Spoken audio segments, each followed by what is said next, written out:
Bismillahirrahmanirrahim. Assalamualaikum warahmatullahi wabarakatuh. Waalaikumsalam warahmatullahi wabarakatuh. Rabbi shrah li sadri wa yassir li amri wahlul 'uqdatam min lisani yafqahu qawli. Alhamdulillahilladzi ahyana ba'dama amatana wa ilaihi nusyur. Alhamdulillahirabbil alamin. Wassalatu wassalamu ala asyrafil anbiya'i wal mursalin wa ala alihi washabbihi ajma'in. Puji syukur kita ucapkan atas kehadiran Allah Subhanahu wa taala yang mana telah memberikan kami nikmat, nikmat iman, nikmat Islam, nikmat kesehatan dan nikmat kesehatan, sehingga kita bisa hadir di masjid yang kita cintai. Salawat serta salam tercurah kepada Nabi Muhammad sallallahu alaihi wasallam dengan melafazkan Allahumma shalli ala sayyidina Muhammad wa ala ali sayyidina Muhammad. Mudah-mudahan kita semua mendapatkan syafaat beliau di yaumil akhir nanti. Amin. Amin ya rabbal alamin. Adapun susunan acara pada pagi hari ini, yang pertama protokol sedang berlangsung, yang kedua pembacaan ayat suci Al-Quran yang akan dibacakan oleh Bribda Lutfi Nurkisan. Kepada beliau bertempat di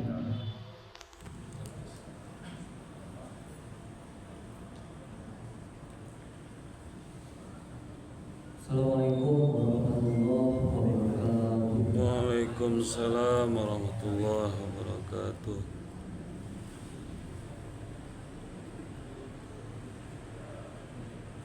A'udzu billahi minasy syaithanir rajim.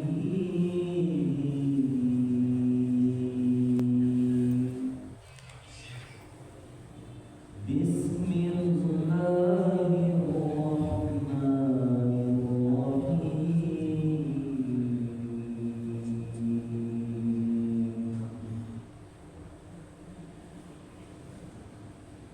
Ya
Terima kasih kita ucapkan kepada Bribda Lutfi Nur Ihsan yang telah membacakan ayat suci Al-Quran di hadapan kita bersama.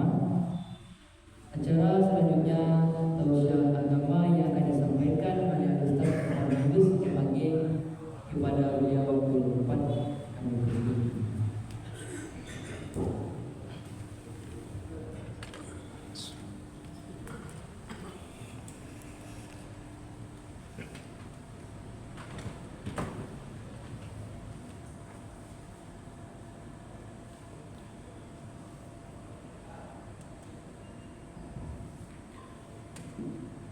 Bismillahirrahmanirrahim.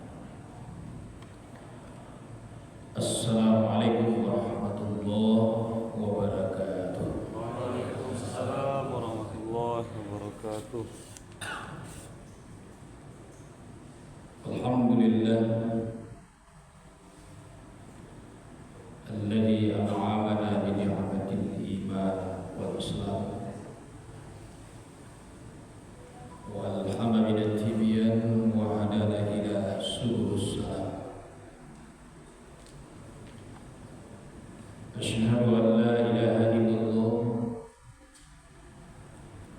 wahdahu la syarika lah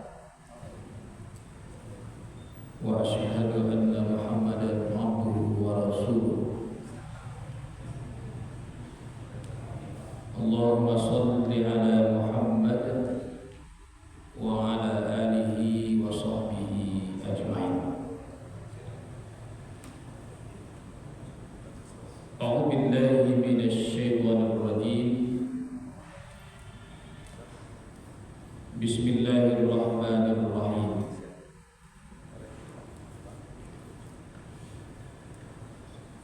Wa iza aradna an nuhlika qaryah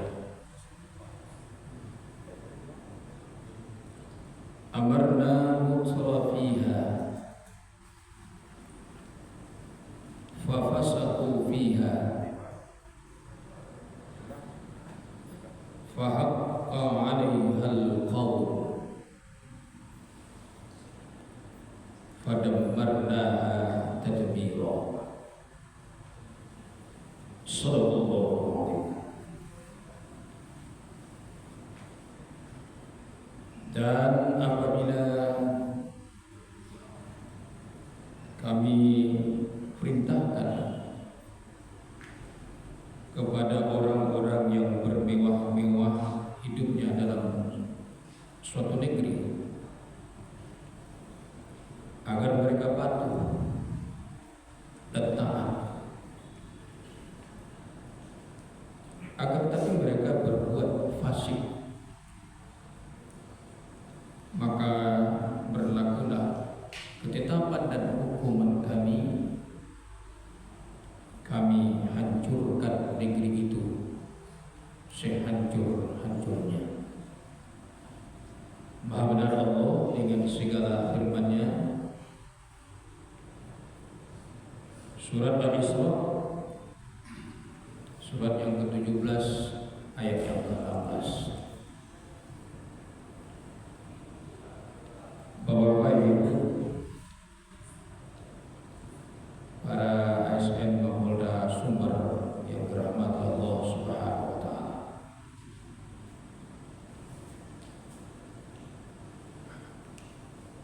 Pertama sekali mari kita bersyukur kepada Allah.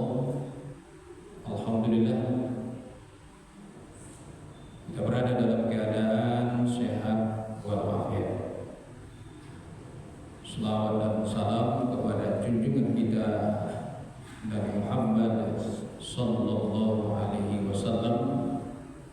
Allahumma shalli ala Muhammad wa ala ali Muhammad. Bapak Ibu yang dirahmati Allah Subhanahu wa taala. Negeri kita Indonesia sering dilanda oleh berbagai macam bencana dan musibah.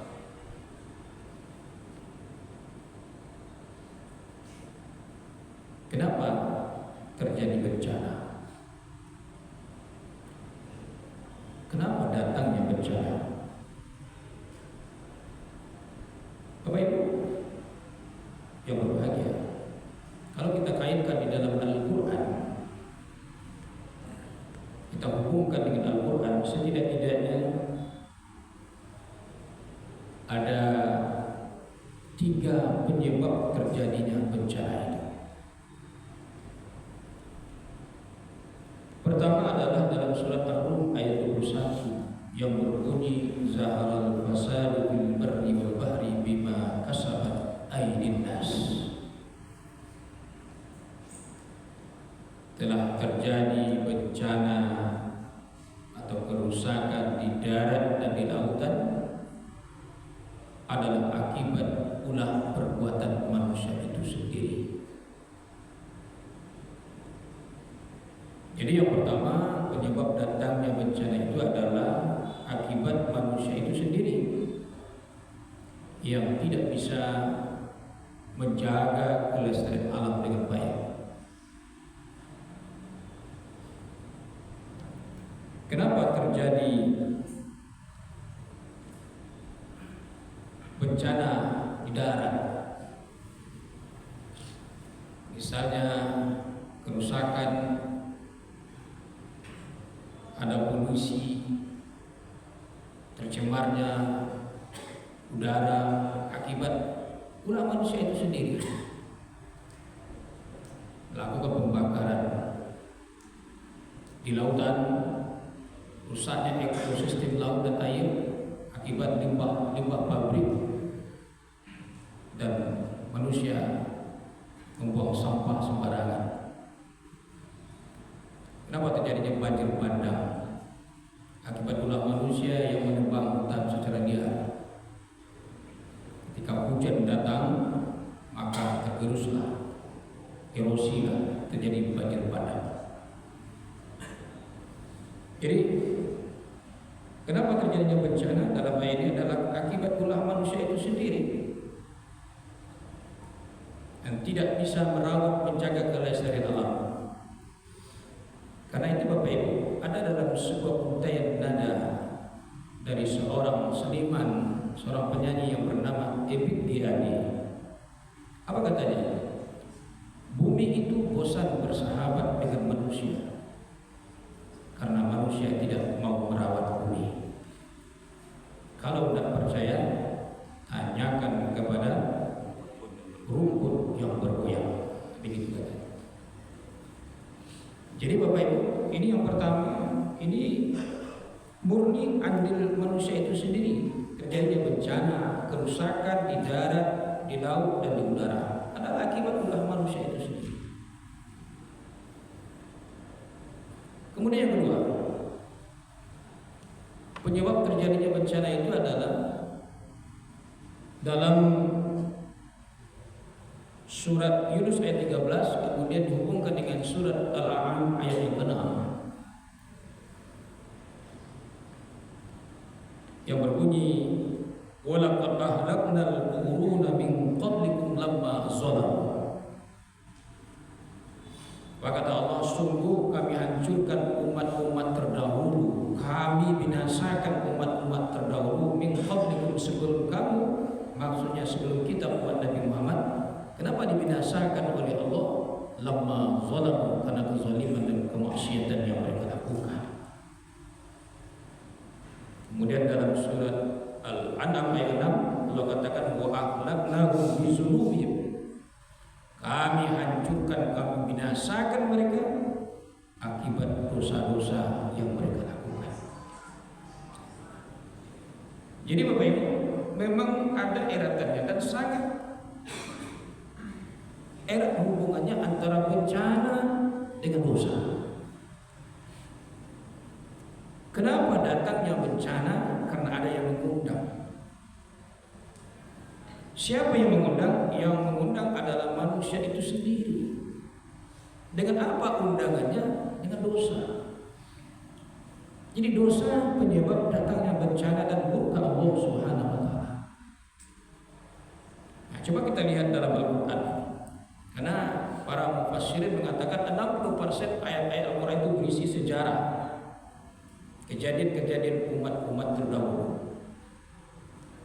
Pertama, Nabi Nuh, wa laqad arsalna Nuhan ila qaumihi inni lakum nazirun mubin. Ingatlah ketika Allah mengutus Nuh kepada kaumnya, memberikan kabar gembira dan bertakut kepada kaumnya, Allah ta'budu illallah, jangan ikut sembah selain daripada Allah. Apa kata Nabi Nuh? Inni akhafu, aku takut, cemas, azab yaumin alim, kamu semua diberi azab yang sangat pedih oleh Allah. Ajakan, seruan, himbauan Nabi Nuh itu tidak didengar oleh kaumnya. Yang banyak itu yang mencemooh. Lalu apa mereka katakan? Qalu ya Nuh, mereka menjawab, wahai Nuh, qad jadaltana fa aksarta jidalina. Banyak betul omonganmu. Jadi ciri-ciri orang yang tak mau diberi nasihat begitu katanya. Banyak betul omonganmu. Fatina bima ta'iduna in kunta minas shadiqin. Kalau bahasa kitanya, cuba percaya Tuhan kepada kami, datangkan azab Allah itu kepada kami, in kunta minas shadiqin, jika engkau orang benar. Beri Bapak Ibu umat Nabi Nuh. Dia apa Bapak Ibu kan tidak ada kanda-kanda Tuhan kan, umat Nabi itu dikandani Tuhan. Cuba percaya bantu Tuhan, datangkan azab kepada kami jika engkau orang benar. Rabbi fansurni 'alal qaumiz zalimin. Ya Allah, tolonglah aku dari orang yang berbuat zalim ini. Akhirnya apa? Allah perintahkan Nabi Nuh untuk membuat kapal di atas bukit. Nah, ketika Nabi Nuh membuat kapal di atas bukit, datang lagi cemoohan yang menganggap Nabi itu sudah gila. Kemudian setelah selesai kapal Nabi Nuh, Allah datangkan hujan 7 hari. 7 hari 8 malam tidak berhenti-henti. Bayangkan itu. Kita 1 hari saja hujan sudah banjir. Ini 7 hari 8 malam tidak berhenti-berhenti. Yursilis sama alaikum midrara, hujan lebat dari langit. Sehingga terjadilah banjir yang sangat besar. Adapun orang-orang yang beriman, diselamatkan oleh Allah, mereka naik di atas kapal Nabi Nuh yang banyaknya 80 orang. Yang selebihnya mereka lari ke atas gunung, ke bukit. Mereka beranggapan bukit itu akan mampu menyelamatkan mereka, tetapi bagi Allah tidak. Menghancurkan manusia ini sangatlah mudah bagi Allah. Sama halnya Allah menciptakan seekor nyamuk. Bukit dikejar air, gunung dikejar air, sehingga akhlaknal qurun, hancurlah, binasalah umat Nabi Nuh itu seketika. Tidak ada lihat daratan lagi. Jangankan kita lihat batang-batang kayu, gunung saja tenggelam. Bayangkan betapa dahsyatnya banjir pada masa umat Nabi Nuh. Memang langsung dipercayai oleh Allah. Allah habiskan, Allah binasakan. Kemudian umat Nabi Hud, sama halnya dengan umat Nabi Nuh. Allah berikan bencana berupa angin sarsar. Angin sarsar itu mampu menumbangkan dan menebangkan pohon-pohon besar. Umat Nabi Lut, hujan batu besar hujannya. Apa dosa yang mereka lakukan? Suka sejenis, ya, namanya kaum Sodom. Allah berikan bencana berupa hujan batu. Umat Nabi Saleh, hujan petir. Umat Nabi Shu'aib, hujan api. Mereka mati bergelimpangan seperti cacing yang kepanasan, kata Allah. Apa dosa yang mereka lakukan? Curang dalam berdagang. Umat Nabi Musa, apalagi umat Nabi Musa, paling banyak bencana diberikan Allah. Awalnya musim kemarau 7 tahun, ada sinin. Kemudian fa'arsalna alaihim tufan, Allah datangkan, Allah kirimkan angin topan yang sangat dahsyat, memporak-porandakan rumah mereka. Kemudian wal jarat, serangan serangga masuk ke pemukiman, rumah-rumah warga, masuk ke kebun-kebun, tanaman-tanaman dan buah-buahan, habis semuanya. Setelah serangga berganti dengan wal kummal itu virus, ya, sejenis virus. Kalau kena ya ke binatang seperti anjing, langsung bengkak, langsung mati. Begitu juga manusia, ribuan orang yang mati bergelimpangan pada waktu itu. Kemudian berikutnya adalah waddafadi, serangan atau serbuan katak. Yang di mana-mana ada kata. Ya, mau tidur mereka dikelilingi oleh kata. Mau makan di singkuan itu doang kata isi. Bahkan ketika berbicara pun masuk kata ke mulut mereka masing-masing. Di mana ada air, di situ ada kata. Dahsyatnya, ngerinya. Allah berikan azab kepada umat-umat terdahulu. Kemudian apa lagi? Wadam, umat Nabi Musa. Air berubah menjadi darah. Air berubah menjadi darah. Di mana-mana ada darah.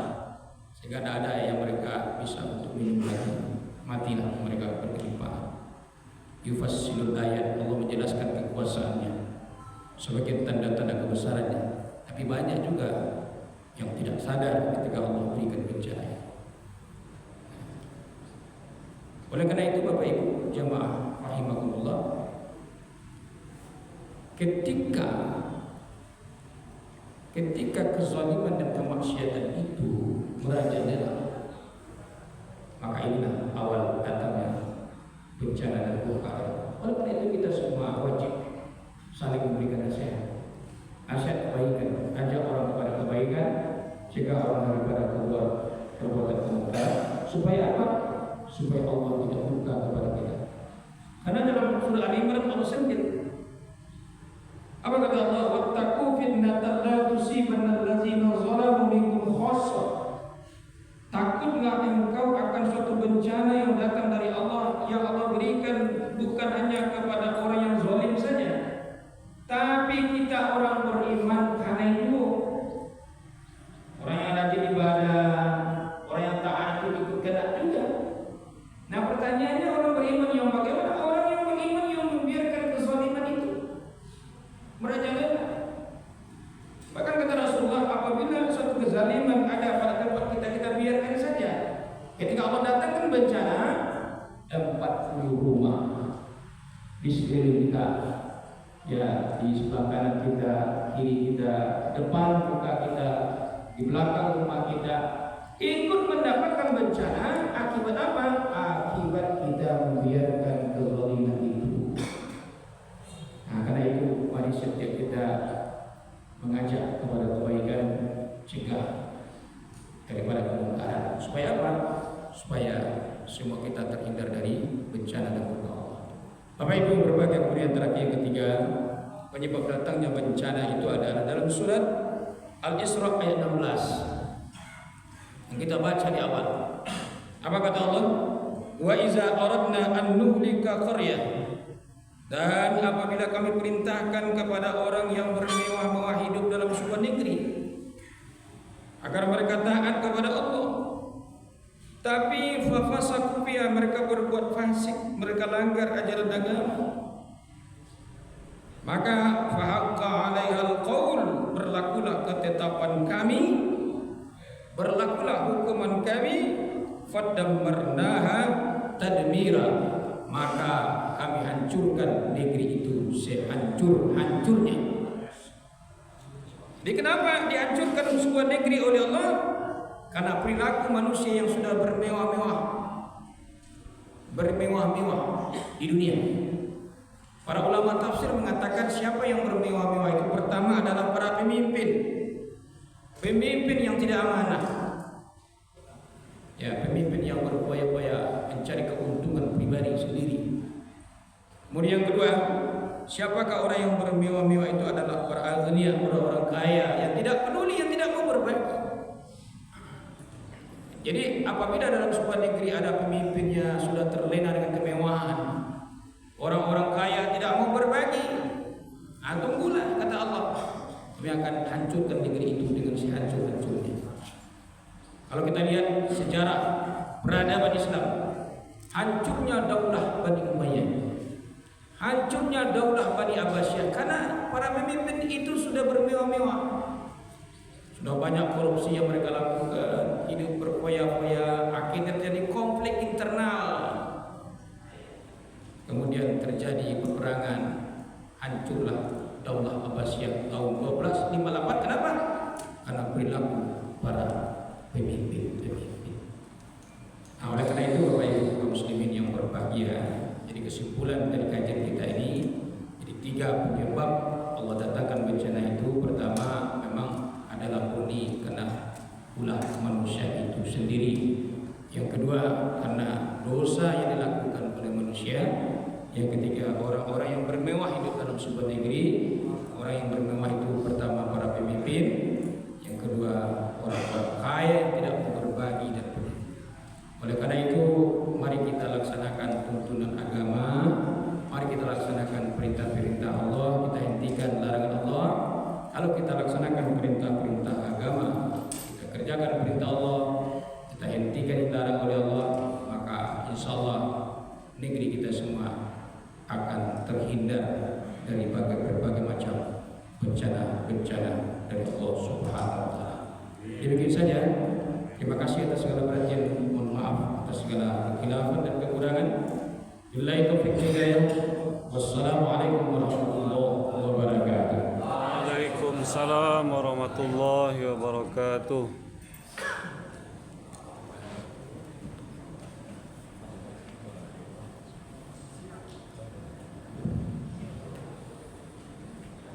Terima kasih kita ucapkan kepada Bapak Ustaz yang telah menyampaikan tausiah agama di hadapan kita bersama. Mudah-mudahan kita semua dapat mengamalkannya dalam kehidupan sehari-hari. Dengan berkatnya tausiah beliau, berakhirlah acara kita pada pagi ini. Saya sebagai moderator mohon undur diri. Banyak maaf. Wabillahi taufiq wal hidayah. Wassalamualaikum warahmatullahi wabarakatuh. Waalaikumsalam warahmatullahi wabarakatuh.